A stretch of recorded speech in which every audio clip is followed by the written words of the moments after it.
In a world far away from ours, in a time long past, there were two castles, the Blue Castle and the Red Castle. In the Blue Castle, where the fairies lived, everything was soft and blue as a clear sky. Joy ruled there, even when misery threatened it. Among the fairies, one stood out as the most beautiful. A young creature called Izid. Izid loved her people, and her people loved her. She had a heart as soft as butter, and even the slightest injustice could bring her to tears.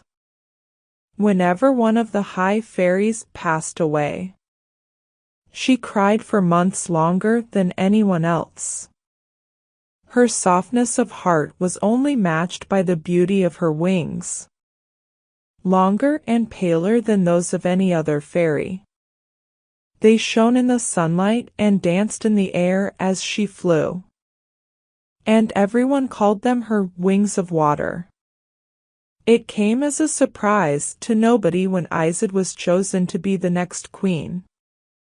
She was beloved by all, and the ruler of the Blue Castle was always a fairy of great compassion. At first, Izid was scared, but as the years passed, her excitement grew. On her 16th birthday, she would become queen, and she would be able to share all the love for her people that lived in her heart. But on the day of her 16th birthday, the men from the Red Castle came.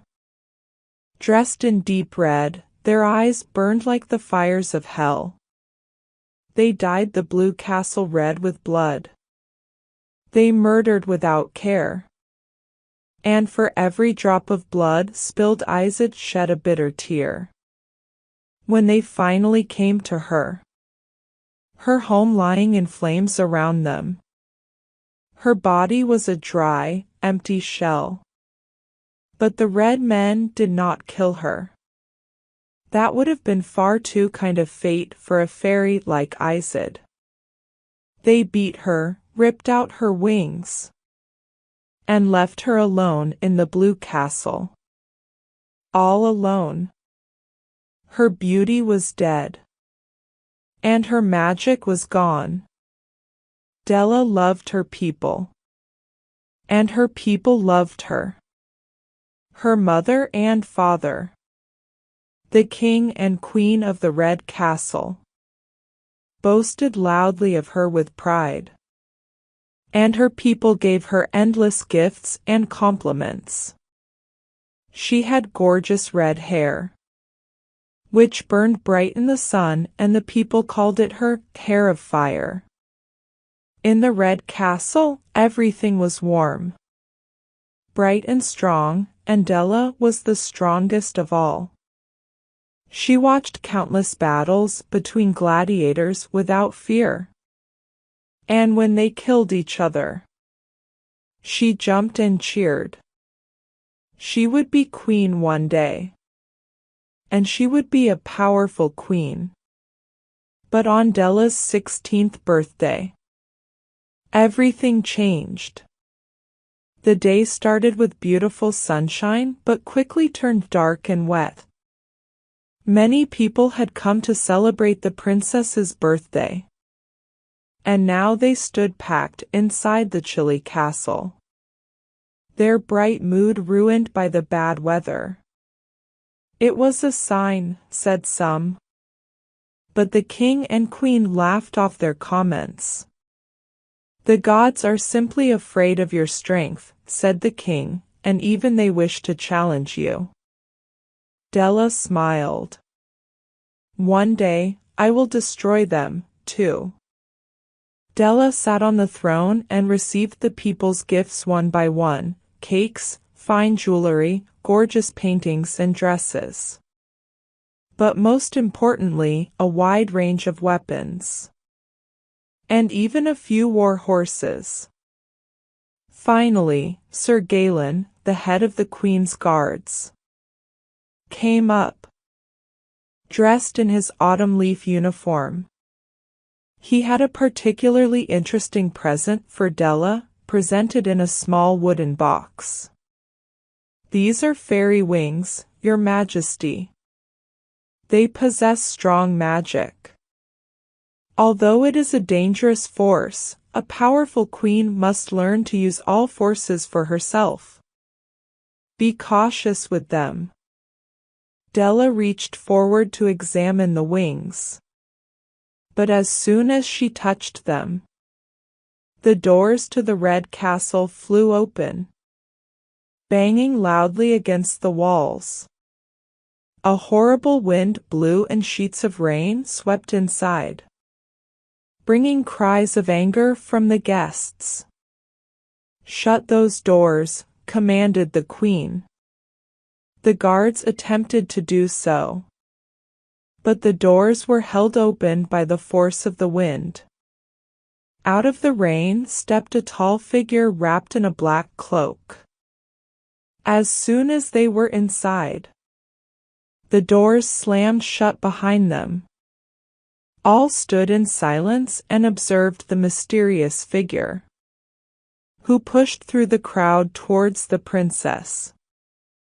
"Who are you?" demanded the queen. The figure stopped and pulled off her hood. It was a woman, but no ordinary woman. Her skin was dark blue, covered with deep lines, and her eyes were as white as milk. Despite her appearance, she had a softness about her, underlined by a great sadness. She looked like a rain cloud personified. Della had heard of the Blue Castle and the strange blue fairies who lived there, but they had all died many years ago. That was what her parents had told her. The blue woman raised a bony finger and pointed at Della. "Those wings are mine. Return them to me." Her voice came out as a dry whisper, but nobody else dared make a word as she spoke. For the first time in her life, Della felt fear, true fear. "These are not your wings," she declared. "Sir Galen gave them to me." The blue woman repeated herself. "Those wings are mine. Return them to me. I need them to fly." "Guards," shouted the king, "capture this woman." But the guards stayed perfectly still, as did everyone else in the room. Under some kind of spell, no one could move an inch, apart from the fairy and the princess. The blue woman repeated, stronger this time, "Return my wings to me. I need them to fly." She sounded like she might burst into tears at any moment. Della calmly stood up, taking the wings in her hands. She held them up to the light and examined them. They were a beautiful piece of work, too complex and regular to be a work of nature, but equally, too thin and delicate to be the work of a human. Della never gave things up without a fight. That was what her parents had taught her. And yet, she had a strange feeling in her stomach. She knew that if she did not return the wings to this woman, her birthday would be ruined. All eyes staring at her, Della descended the steps and went towards the fairy. "No," shouted Sir Galen. "It is Izid, the evil queen of the Blue Castle." Della stopped suddenly. The fairy's face changed, filling with anger. She jumped towards the wings, and her spell was broken. The guards ran forward, grabbing her thin arms and easily holding her back. "If she will not give me my wings, then let her suffer like me. If I cannot fly, then she must sleep.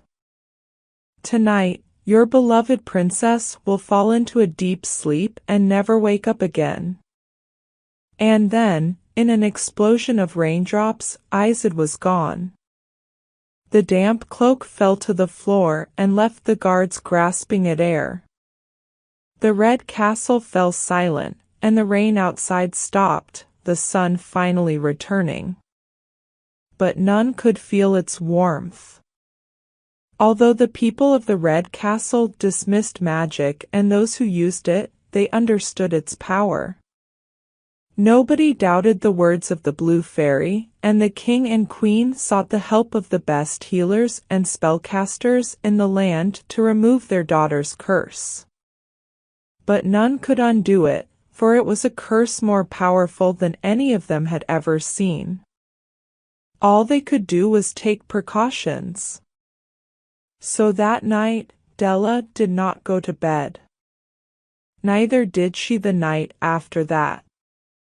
For a whole week, she avoided her bed as if it might burn her, and stayed awake by any means possible. Her parents found entertainers, musicians, clowns and dancers, to keep her occupied every minute of the night. And yet, with each passing day, Della grew more tired, and her parents could do nothing about it. One night, while eating dinner together, her head fell onto her plate and she fell fast asleep. The king and queen tried to wake her up. They shook her violently. They waved sweet-smelling flowers and foul-smelling drinks in front of her nose. They had the musicians play as loud as they could. They held her nose and poured buckets of water over her. But the princess did not move, and finally, exhausted and heartbroken, they carried her to bed. They sat by her every night, telling stories and brushing her hair. But eventually, their suffering grew too much, and even they left her. Della lay alone in her room. She was a sleeping beauty, and nothing more. Izid, too, slept. Without her wings, her magic was weakened. And the only way she could keep Della in her sleep was to link it to her own. In their dreams, the two girls met. At first, Della ran away at the sight of the fairy, escaping into the endless dimensions of the dreamland. But as the years passed, and she had no way of keeping track of the time, she realized that they would have to talk, sooner or later. So she sat down by the sea and waited. And eventually Izid came to her. "Why did you do this?" Della asked. She no longer sounded like a proud child. She was a suffering woman now, just like Izid. "I had nothing left." Della shook her head. "But what did you gain from this? Now we are both asleep. You do not have your wings. And I will never rule my kingdom. Does it make you happy to see me suffer?" "Of course it doesn't. I know how you are suffering. I feel your pain." Della bit her lip, trying in vain to hold back the tears that she had locked within her all her life. "Then why did you do this?" Izid simply raised a hand up. Out of the sea, two castles formed, one blue, one red. Watery figures poured out of the red castle and marched towards the blue, striking it with arrows and swords, smashing it to sea foam. "I know the history of our lands," Della admitted. "I know it was wrong. But being queen is not easy. My mother has to do many things she doesn't want to do. And your people were dangerous. You had magic. We all had magic once." Izid smiled. But they did not tell you that part of the story, did they? Once, we were all one, blue and red together. What happened? Whispered Della. We broke ourselves up and killed our other half. Split ourselves in two.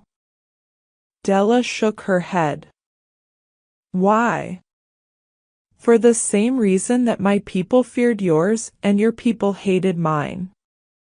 Unity never lasts. It is nature's way to split and divide. Animals kill each other, the sea tears apart the land, and queens conquer. Then why fight? Della knew she was being selfish, but why couldn't the fairy leave her kingdom alone? Even if war was inevitable, couldn't her people be happy? Della, said Izid, putting a hand on the girl's shoulder. There is one last hope. A way for us to wake up and bring our peoples back together. But you will not like it. You won't be able to go back to your life in the sun. That castle has fallen down. Izid stared into the fairy's eyes, deep pools of water. She had no reason to trust her. She was every part the monster that her parents had warned her of. And yet, her parents were just as much monsters themselves. She saw that now. Tell me. Della woke up suddenly. No, she was not Della now. She was Izadella. She had her wings of water and she had her hair of fire.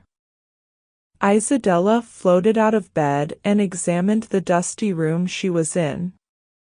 Death and dirt had climbed into every inch and crack of the castle, and she knew instantly that her parents were gone. Many years had passed, and when she looked out of the window, she saw a dying land. The earth was red, red with fire and blood, and she saw no joy or bravery, only misery and pain. Without hesitation, Izadella flew to the throne room, and there, sitting upon a throne twice as large as himself, sat Sir Galen. Well, well, well. The princess has finally decided to wake up. His face turned into a cruel smile. I think I preferred you asleep. The new king's guards rushed forward, but Izadella was faster than them. She dove forward, pushing her nails into Galen's chest and ripping out his heart. The king gave his last breath and collapsed onto the floor. Then came the guards and the soldiers. They swung at her with swords, fired arrows, beat her with sticks. She threw them all aside like flies, breaking through the castle doors and flying above it. Below her, the people sweated and bled for their kingdom, and now they looked up at her in an expression of acceptance. The end had come, and they knew it. Izadella raised her right hand. Fire rained down. It swallowed the red castle and ran across the land, burning through fields and forests. It climbed mountains and danced across rivers, and finally it reached the ruins of the blue castle, swallowing them just as it had the red. Izadella raised her left hand. Water rained down. It washed away the ashes of the fire, swept the bodies of the dead into the sea, and wiped clean the land. Finally, the fire died and the rain stopped. The land slept. Izadella lowered her hands and cried. She cried rivers and oceans, her tears pouring onto the dry earth.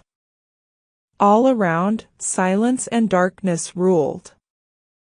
And then, where her tears had fallen, something arose out of the dark, something this land had not seen for a very long time. green,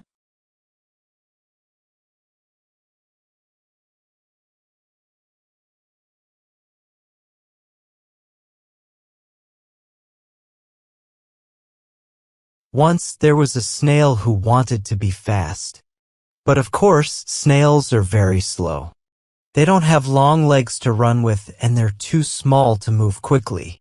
They can't even jump. But this snail, whose name was Hector, had an idea. He decided he would go to a wizard and ask him to swap bodies with a faster animal. If he could swap bodies with an ostrich, then he'd be really fast. So Hector the snail traveled to find a wizard. He had to travel very far. He went through towns where people said, "You, a snail." Sometimes people almost stood on him. He went through deserts where he became very dry and found it hard to move. He went through caves where it was very wet and birds tried to eat him. In one of these caves, he found a wizard without a name. Hector the snail had always thought that wizards were very important people. They had nice clothes and long, clean beards, so of course they had names. But this wizard was very short, had no clothes, and when Hector asked what his name was, he said, "I don't need a name." "Are you really a wizard?" said Hector. "Of course." "Are you really a snail?" "I'm not like the wizards you find in books." "Bah! Who wants to be like them? Then everyone comes to you and asks you to solve all their problems." "Oh," said Hector. He wanted the wizard to solve his problem. "Oh, go on, tell me what it is," said the wizard. "I like snails more than people, so I might solve your problem, if I feel like it." So Hector explained his problem. "Ha," said the wizard. "Well, that's new. But there's just one small problem. I can only swap you with another animal if that animal wants to swap bodies." "Really?" "Yes. I'm a good wizard, see?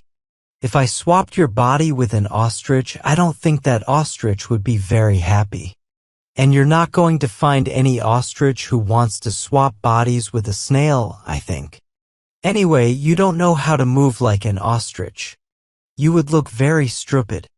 "Oh," said Hector. "Oh dear," said the wizard. "Am I really getting sad because of a snail? Look, I can help you in another way." "I don't think you can," said Hector. "All I really want is to be fast." "Well, yes, I can't make you fast," said the wizard. "But why don't you just ride on an ostrich's back? It'll be easier to find an ostrich who will let you ride on their back than an ostrich who will let you swap bodies with them." "What a good idea," said Hector. "Thank you, Mr. Wizard. Please call me Bartholomew. I do have a name, actually. I just don't like telling most people." So Hector went to find a friendly ostrich so that he could ride on its back. But the ostriches lived in hot places and they had never seen a snail before. They thought he was a horrible thing, and when he asked if he could ride on their back, they tried to eat him. Hector was afraid because he thought the ostriches might take his house off his back, so he ran away. Finally, Hector found a farm with many horses on it. He stopped to take a drink of water, but the horses were not happy. "Hey, that's our water," they said. "Go away, you horrible snail." "He's not a problem," said one of the horses. "Look, he's so small and thirsty. Let him drink." So the other horses left, and Hector talked to the nice horse. "I'm Chestnut," said the horse. "We don't have a lot of snails around here. Are you new?" "Yes," said the snail, "but I probably won't stay long. I left home looking for a wizard because I wanted to swap bodies with a faster animal. But I couldn't do that, so I tried to ride on an ostrich's back. But they didn't want that, so now I'm here. And the other horses don't like me either." "If you want to ride on an animal's back," said the horse, "then ride on mine." "Oh," said Hector. "If it's okay, I would love to. But you probably have humans who want to ride you as well. I couldn't ride your back very often." "I hate the humans," said Chestnut. Children, I can never run fast when they're on my back because they get afraid and some of them kick me. Kick you? But you're so beautiful. I know, said Chestnut. I'll tell you what. If you can find a way to free me, then you can ride on my back for the rest of your life. So Chestnut and Hector thought, and Hector had an idea. In the night, Hector ran all over Chestnut's body. Actually, it took him a very long time. Chestnut laughed because it felt very strange to have the snail move all over his body. In the morning, the horse looked different. He had snail trails all over him. When the humans saw him, they were very surprised. "Oh no, is he sick?" asked one of the girls. Chestnut coughed and lay down on the ground. "We'll have to take him to the doctor," said a human man. So they took Chestnut out, and when the humans weren't looking, he ran. Hector was on his back and they ran far away from the farm. Because Hector had traveled this way before, he knew where to go. He took Chestnut to a forest where the humans would never find them. "Oh, I'm free," said Chestnut. "That was so much fun," said Hector. "You were so fast. I felt like I was flying." And so from that day on, Hector and Chestnut were best friends. Every day, Chestnut went for a run with Hector on his back. When the humans tried to take Chestnut back to the farm, Hector made clever plans to stop them, so the horse was always free. They lived happily ever after.